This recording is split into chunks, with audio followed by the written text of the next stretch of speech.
Au niveau de l'entretien du compresseur Atlantique, c'est aussi extrêmement simple. Vous n'avez pas grand-chose à faire.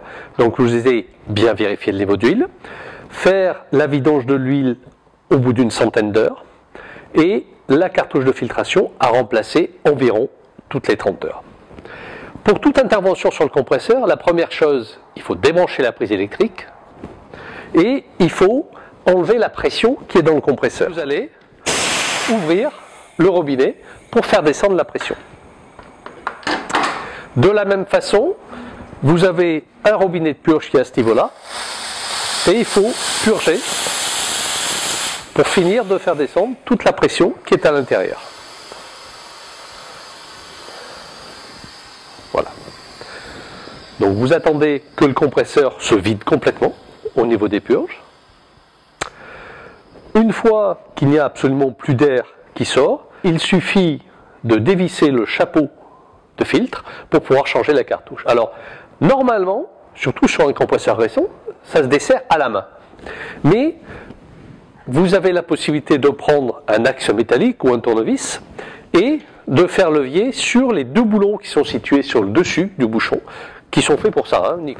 Donc vous voyez bien les deux petits boulons qui sont situés sur le chapeau du filtre pour pouvoir faire levier avec une barre métallique ou un tournevis. Alors vous faites levier comme ceci et vous commencez à le desserrer. Une fois que ça a commencé, vous pouvez finir à la main, bien sûr.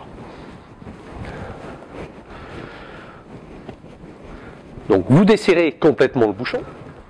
Voilà, une fois vous arrivez au bout, remarquez que le filetage est assez long, parce qu'il y a beaucoup de pression. Vous sortez l'ensemble, en fait, c'est le bouchon, et vous avez la cartouche de filtration qui est emboîtée dedans. Il suffit de la déboîter et de la remplacer par une cartouche neuve.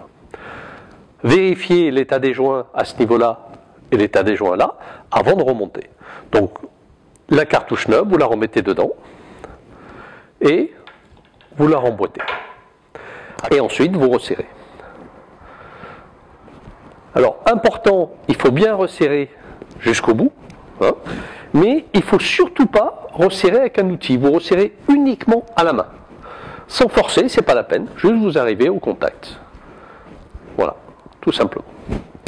La cartouche neuve, attention, elle est fournie dans un emballage qui est scellé. C'est un emballage en aluminium doublé de PVC qui est la seule solution pour maintenir la cartouche à l'abri de l'humidité. À partir du moment où vous allez ouvrir la cartouche, elle va se saturer en humidité. Donc une cartouche doit toujours être stockée comme ça.